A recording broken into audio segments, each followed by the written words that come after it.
Bonsoir à tous, petite vidéo pour vous montrer la procédure pour pouvoir piloter le télescope via le câble EcuMode et faire un alignement sur les étoiles.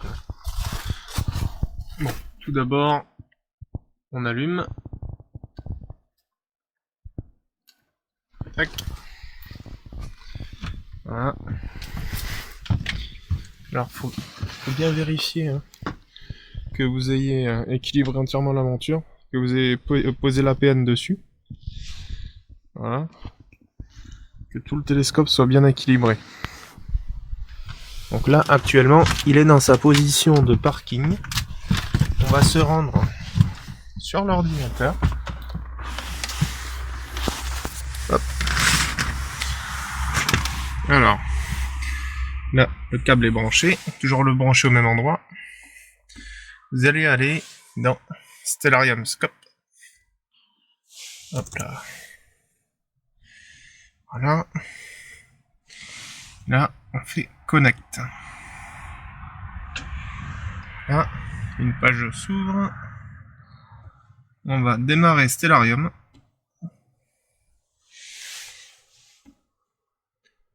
Voilà, ça on réduit.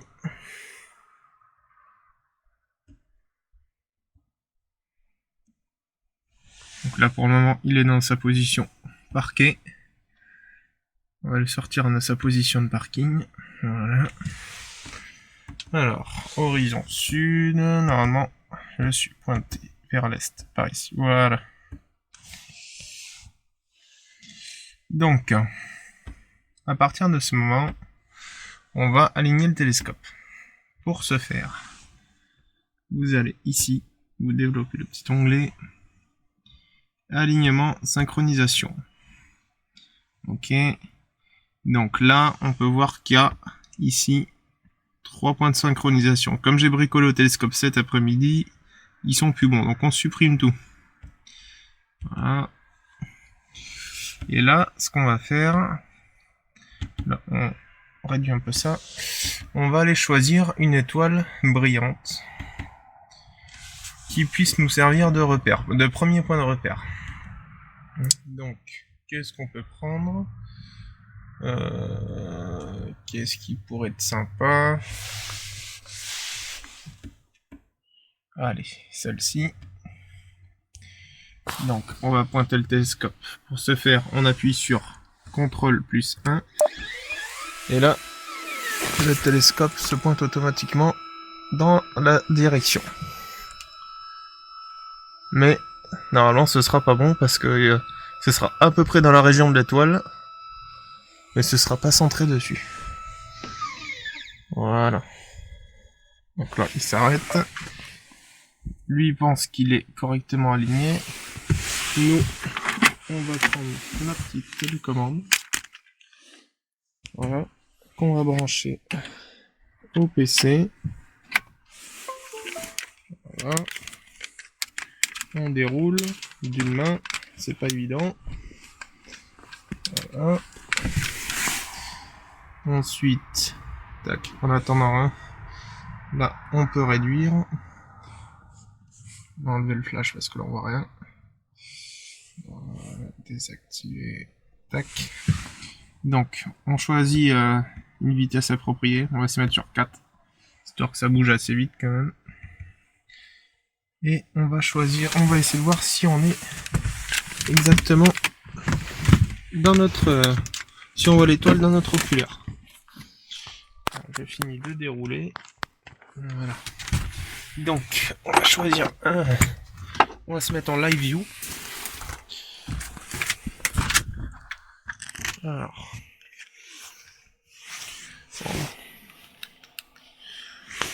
Voilà.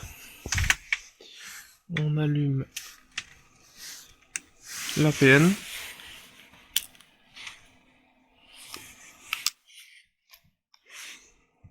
Tac. Voilà, on verra mieux comme ça. Donc, tac, live view. Bon, là, on peut voir qu'il y a une étoile ici, mais je suis pas exactement dedans. Donc, je vais faire une petite pause et je vais essayer de régler ça. Alors, c'est bon dans le chercheur. Donc là, avec la télécommande, on va bouger le télescope pour aligner l'étoile dans le centre, ici, de l'objectif. Donc, tac. Allez, on va bouger. On va se mettre à peu près sur le milieu pour le moment.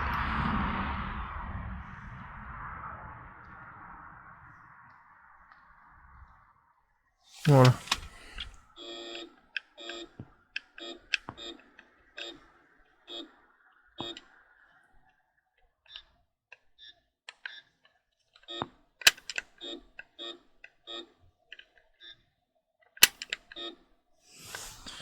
Donc, pour être plus précis, on augmente le zoom. Vous voyez, là on n'est pas trop mal.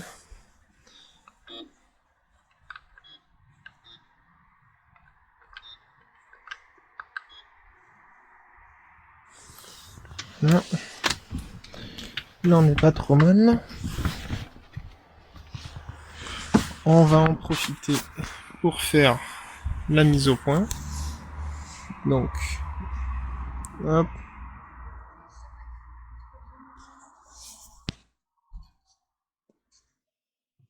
Donc là, ce qu'on va faire, on va prendre le masque de Bahtinov. Voilà. Mettre le flash, si ça va bien. Et puis batterie. Donc voilà le masque.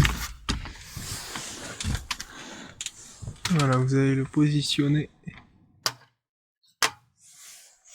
sur votre télescope. Ok. Voilà. Et là, on va essayer de centrer. Donc, la ligne du milieu, pile au milieu du croisement des deux autres. Voilà. Vous voyez, quand je bouge, la mise au point, là, elle est complètement out. Donc, je reviens. Il faut revenir précisément au milieu. Voilà. Là, on n'est pas trop mal. On vient bloquer la vis de maintien. On vérifie si ça n'a pas bougé. Hop, ouais, hop, c'est bon. On va redonner un petit coup.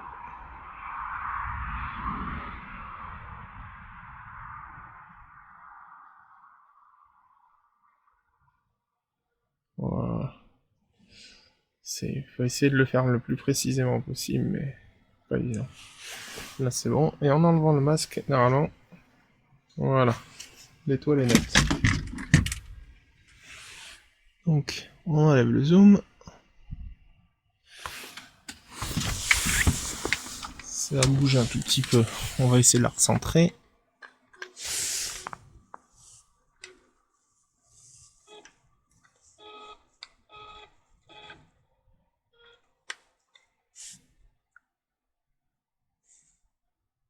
Voilà, on est pas mal. Donc pour cette première étoile, ici, on va faire accepter. Voilà. Maintenant, la mire est en plein sur l'étoile. Ok. Donc, on va en choisir une autre, si possible assez éloignée de celle-ci, qui brille aussi. Donc là, qu'est-ce qu'on peut prendre?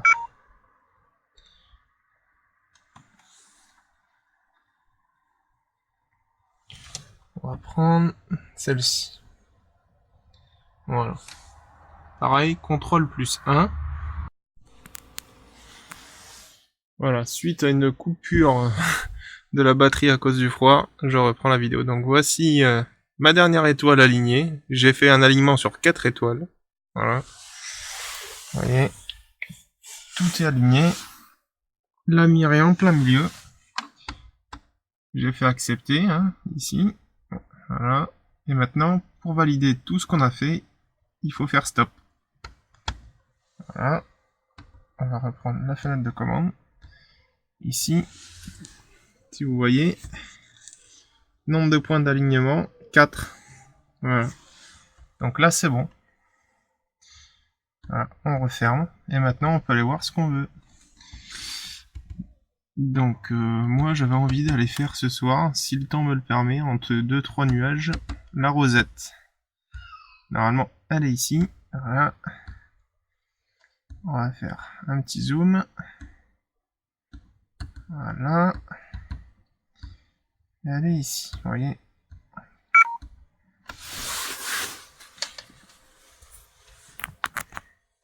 Et rebrancher pour pas que le téléphone se décharge. Voilà. Et là, pareil, un petit contrôle 1.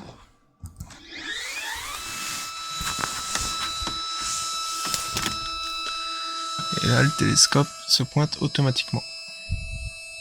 Et cette fois-ci, il sera précis parce qu'on a fait un alignement sur 4 étoiles.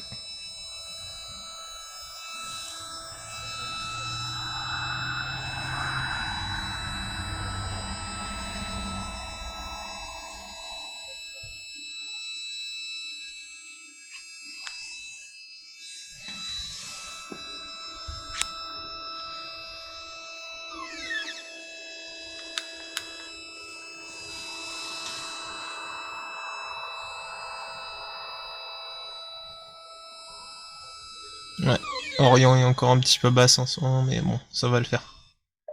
Voilà. Alors, là, on a aligné dessus. Maintenant, ce qu'on va faire... Hop. Bon, bah là, on voit rien pour le moment, on voit que des étoiles. On va se mettre dans le noir. Donc, avec mon voisin qui allumait le spot, c'est pas évident.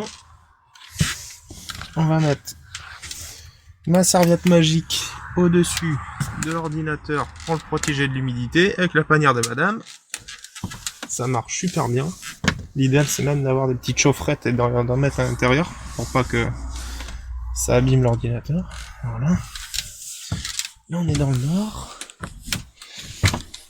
Tac.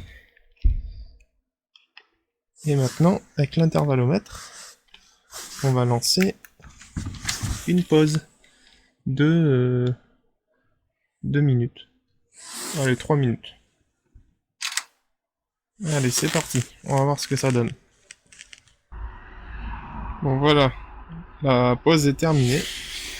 Donc, on va aller voir ce que ça a donné. C'est bon. On est en plein dessus. C'est rouge, hein, parce qu'on a pareil, il est défiltré, mais après, au traitement, tout ça, ça disparaît, on voit plus rien. Alors. Tac. Par contre, donc là, vous le voyez pas, sûrement, mais il y a un gros filet d'étoiles, hein. Enfin, c'est pas énorme, mais il y a un petit filet d'étoiles, ça, c'est à cause du mauvais suivi de la monture. Donc, voilà, la NEQ5 est pas vraiment faite pour faire de l'astrophotographie, mais on peut quand même en faire, comme je l'expliquais. Pour ça, on va quand même mettre l'autoguidage. Et jusqu'à 3 minutes, il n'y a pas de problème. Donc, voilà, ici, je sais pas si on la voit, éclairée correctement, il y a la lunette d'autoguidage, ok, avec une caméra de guidage aussi, une ASI 120 MC, couleur, l'idéal ce serait d'avoir du monochrome, mais c'était ma première caméra de début. Donc là, au bout de cette lunette, on a une résistance chauffante, pour éviter la buée, donc on va enlever le cache. Voilà. Et maintenant, on va aller sur le logiciel. Alors, le logiciel de guidage, voilà, on va fermer. Enfin, on ferme pas, on fait réduire. On va aller chercher le logiciel de guidage. Voilà, qui s'appelle PHD Guiding 2. Voilà. Alors, nous allons ouvrir. Connecter. Tac. Et on ferme. Alors, maintenant, on va faire démarrer des pauses en continu pour le cadrage de mise au point. Hop. Voilà, donc c'est des pauses de 1 seconde. Hein. Normalement, il n'y a pas besoin de plus. Et après, on vient régler ici pour afficher les étoiles avec plus ou moins de gain. Voilà. les étoiles apparaissent. Donc, celle-ci me plaît pas mal. On va faire fichier, non, outils, modifier la calibration, effacer les données de calibration de la donnée précédente, enfin du guidage précédent. Voilà, on fait OK. Et maintenant, on lance la procédure d'étalonnage. Tac. Donc là, en fait, le logiciel va demander aux ordinateurs, au moteur, d'envoyer des impulsions électriques pour le faire bouger. Donc, l'étoile, en fait, va sortir du cadre. Voilà, on peut le voir ici en bas. Pas vers l'est, pas vers l'ouest, etc. Et après, une fois qu'il aura vu à peu près le nord, sud, est, ouest correctement, il va se guider sur l'étoile proprement. Et le logiciel ne va plus quitter cette étoile. À chaque fois que l'étoile va sortir du champ, le logiciel enverra une impulsion électrique au moteur pour que celui-ci se remette directement sur l'étoile. Voilà. Donc ça élimine le jeu et tout, donc c'est vraiment pas mal. Donc après, évidemment, il y a beaucoup de réglages à faire. Ça, c'est en fonction de chacun. Il n'y a pas de chiffres. C'est vraiment à chacun de voir. Voir l'hystérésis, l'agressivité, comment on veut que ça bouge, etc. Sachant que si on est trop agressif, en fait, il va y avoir des gros dents de scie. Et ça va vraiment pas faire un beau guidage. En fait, la monture va rentrer en résonance et va se... En fait, elle va plus suivre l'étoile correctement. Voilà. Donc, pas vers le sud. Voilà, c'est assez long. Voilà, c'est bon, le guidage est terminé. Et c'est parti. Vous pouvez voir la courbe en direct. Ça, c'est ce que le logiciel fait rattraper à la monture.